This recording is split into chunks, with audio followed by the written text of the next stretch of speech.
আসসালামু আলাইকুম গাইস, আপনারা সবাই কেমন আছেন? আশা করি আপনারা সবাই ভালো আছেন।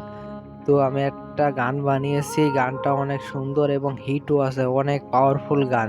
এই গানটি আপনারা যদি বানাতে চান তাহলে ফুল ভিডিওটা আপনাদের দেখতে হবে। গানটা বানাতে হলে দুটো এসএস পাইপ লাগবে, কাঠ লাগবে আর একটা ট্রিগার লাগবে, যেটা আমি দারাজ থেকে কিনেছি। ট্রিগারটা নিয়েছে হচ্ছে 1210 টাকা ডেলিভারি চার্জ নিয়ে।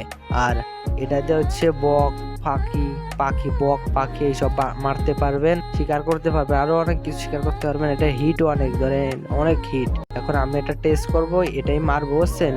এই বাটিটাই মারবো, দেখেন আপনার হিট কিরম। এটা প্রচুর হিট, প্রচুর। দেখেন আমি একটু রিয়েক্ট করতেছি, আপনি দেখেন।